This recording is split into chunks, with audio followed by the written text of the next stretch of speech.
Olá a todos, estarei gravando uma videoaula para vocês sobre o catabolismo de ácidos graxos.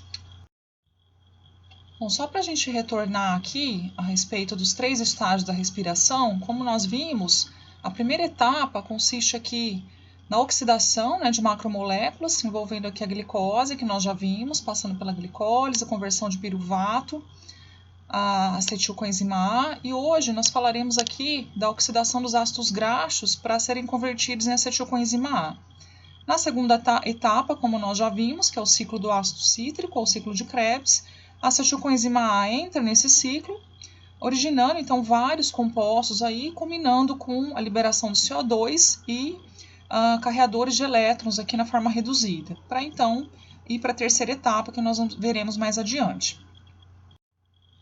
Só para recordar um pouquinho sobre as estruturas de ácidos graxos, então nós temos aqui uma cadeia alquílica hidrocarbonada, uma cadeia alquílica longa, hidrofóbica, um grupamento carboxila, aqui na extremidade polar, tá?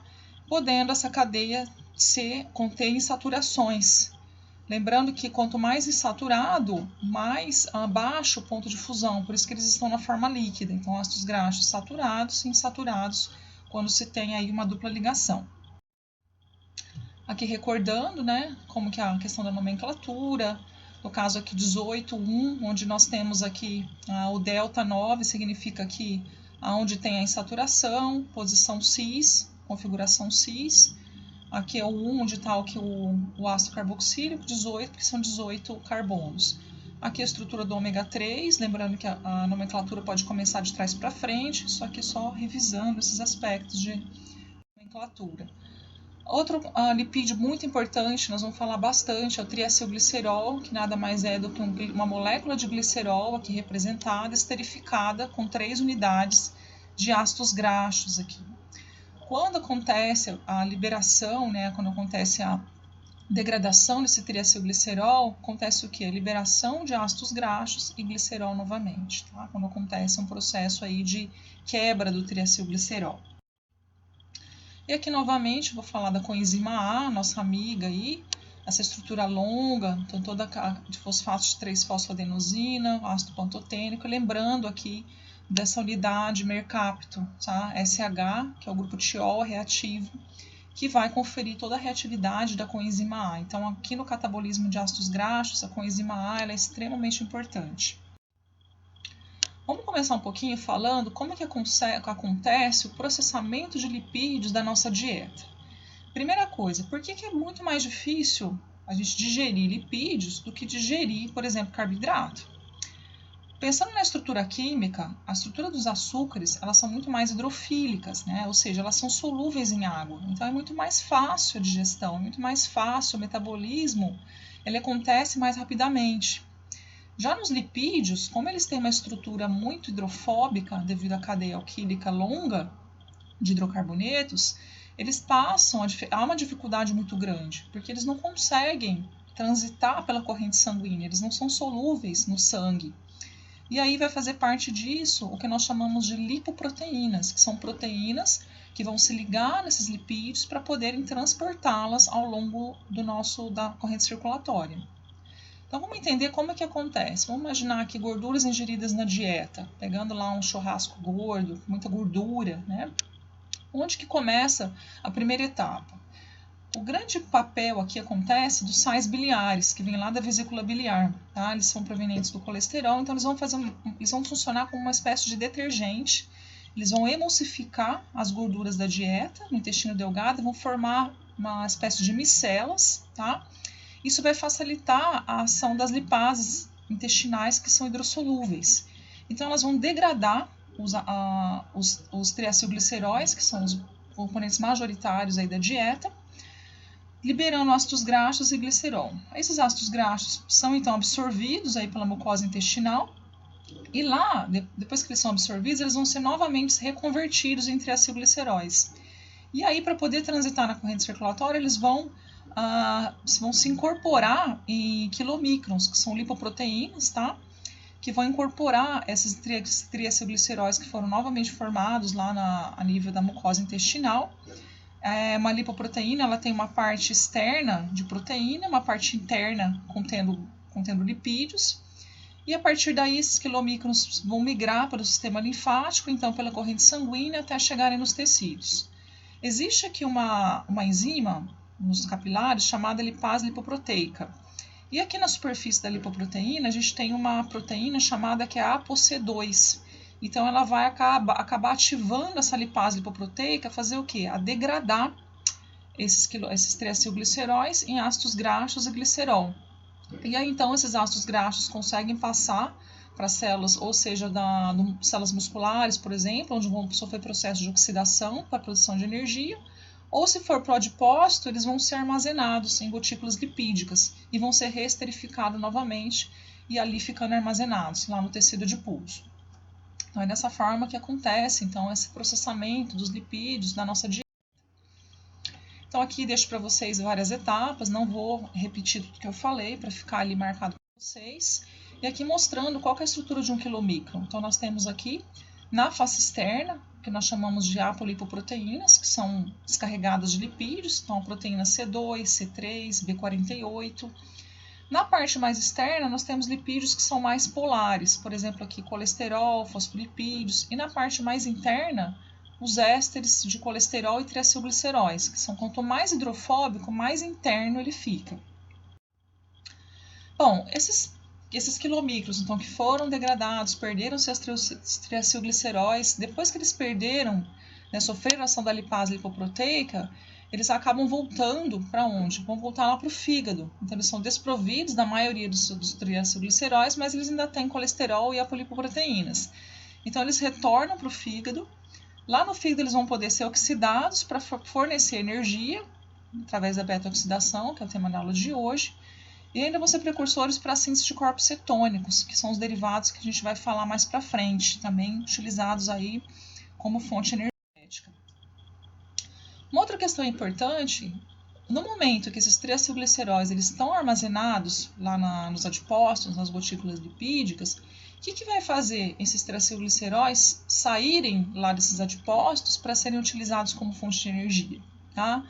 Então, o organismo ele passa por processo de regulação hormonal. O que isso quer dizer? Quando nós temos um excesso de glicose no sangue, por exemplo, isso diz que a gente não precisa pegar as reservas que estão armazenadas lá nos adipócitos, que são os triacilgliceróis. Ele vai usar a glicose como fonte de energia. Mas se os níveis de glicose caem, o que acontece? Isso vai ativar o hormônio chamado de glucagon, também chamado hormônio do jejum. O que vai acontecer nesse momento? Então, aqui eu tenho uma representação de um adipócito, aqui é uma gotícula lipídica, aqui é um vaso sanguíneo e aqui o miócito, tá? Eu não vou falar de forma tão detalhada, a gente vai ver isso em outros momentos, mas é só para ter uma ideia de como que esses triacilgliceróis eles são clivados, como que isso é mobilizado, como que eles vão ser utilizados como fonte energética. Bom, então esse glucagon liga aqui no receptor do adipócito, ativa uma adenililciclase, tá? Dependente de que vai, por sua vez, originar o MP cíclico, que vai ativar uma proteína quinase A. Isso aqui vai desencadear o quê? Uma fosforilação de uma lipase sensível ao hormônio, tá? Então, essa aqui, HSL, ela vai ficar na forma fosforilada. E ainda, essa proteína quinase, ela vai também fosforilar uma proteína chamada de perelipina, que atua como uma protetora da gotícula lipídica. Ela impede que esses triacilgliceróis que estão armazenados sejam degradados rapidamente. Mas no momento que ela é fosforilada, ela vai ativar uma série de eventos aqui. Ela vai liberar essa proteína, vai ativar uma triacilglicerol lipase de adipócitos, que vai converter triacilglicerol em diacilglicerol, tá? E ainda vai se ligar nessa lipase sensível ao hormônio, que por sua vez vai converter o diacilglicerol em um monoacilglicerol. E ainda o monoacilglicerol vai ser degradado pela lipase de monoacilglicerol a ácidos graxos e glicerol, tá? Esses ácidos graxos, então, entram na corrente sanguínea, como eles são insolúveis no sangue, eles vão ser ligados à albumina sérica, que está lá no sangue, né? E eles são transportados. Por meio de um transportador de ácidos graxos, eles vão passar, então, no caso aqui, a célula muscular, vai sofrer o processo de beta-oxidação, vai entrar no ciclo do ácido cítrico e, finalmente, na cadeia respiratória, para a geração de ATP e fontes de energia para o processo de contração muscular. Então, dessa forma, os triacilgliceróis vão poder ser utilizados aí como uma fonte energética. Aqui novamente uma explicação para o que eu falei. Bom, e aí o que acontece?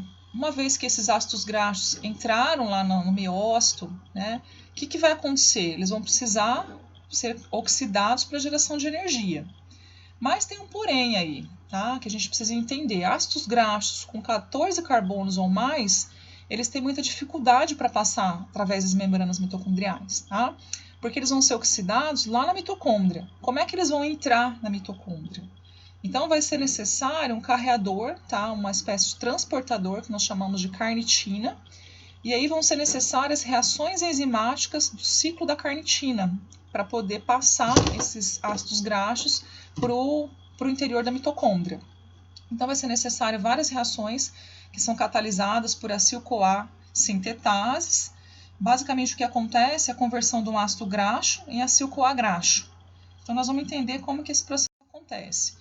Inicialmente, o que acontece? Um ácido graxo ele vai reagir com uma molécula de ATP, nós temos aqui adenosina, trifosfato. Então, ele ataca esse primeiro grupo fosfato, quem faz isso é acetil-CoA graxo sintetase, formando esse derivado de acil-adenilato graxo, tá? Ligado aqui à enzima. Depois, no segundo momento, a coenzima A vem e ataca esse derivado, que é bastante reativo, esse acil-adenilato graxo. E aí é gerado o que nós chamamos aqui de acetil-CoA graxo. Tá? Porque acetil-CoA graxo. Então, ele tem a coenzima A, tem o grupo acil e graxo, porque ele tem todo o ácido graxo, toda a cadeia de hidrocarbonetos. Esse grupo pirofosfato, que são dois fósforos que são liberados, eles são degradados por uma pirofosfatase inorgânica, sendo ambos os processos bastante exergônicos. Bom, aí, como é que esse acetil-CoA graxo ainda vai entrar lá na mitocôndria? Vai entrar em ação que nós chamamos de carnitina e ciclo da carnitina. Então, vamos ver o que acontece nesse ciclo. Isso aqui é um esquema mostrando a parte citosólica. Aqui a gente tem a mitocôndria, está mostrando a membrana mitocondrial externa, o espaço intermembrana e a membrana mitocondrial interna. O que acontece nesse momento? Aqui nós temos acetil-CoA graxo que está aqui no citosol. Se ele estiver aqui nessa forma, ele pode ser usado também para biossíntese de lipídios de membrana, pode ser utilizado inclusive para biossíntese de ácidos graxos. Mas a partir do momento que a carnitina, que está aqui na membrana mitocondrial externa, ela realiza uma transesterificação, liberando coenzima A e formando acil graxo carnitina. Existe um transportador para acil graxo carnitina, ele passa aqui via transporte, passa então da membrana externa para a matriz mitocondrial, tá? Aí o que acontece de novo? Novamente acontece, quem faz esse processo é a carnitina aciltransferase 1, que converte acetil-CoA graxo em acil graxo carnitina. Na hora que chega aqui na matriz, a carnitina aciltransferase 2 é uma enzima que vai transesterificar novamente. Então, a coenzima A, ela ataca, libera a carnitina, gerando novamente acetil-CoA graxo, certo? E a carnitina retorna via transportador. Então, é basicamente isso que acontece aqui. E agora, esse acetil-CoA graxo, ele vai entrar, então, num processo que nós chamamos aí de beta-oxidação. Então, o que acontece aqui? Uma molécula aqui representada por 16 carbonos, ela vai sendo oxidada e liberando, em vez lá do piruvato, que nós tínhamos lá uma molécula de acetilcoenzima A, né? Nós temos aqui 8 acetilcoenzima A. Então, ele gera muito mais energia do que uma oxidação de uma molécula de glicose. Tá? Então, é isso aqui que nós vamos ver hoje. Eu vou, então, interromper agora esse vídeo para que a gente, no segundo vídeo, possa entrar então, na oxidação de ácidos graxos.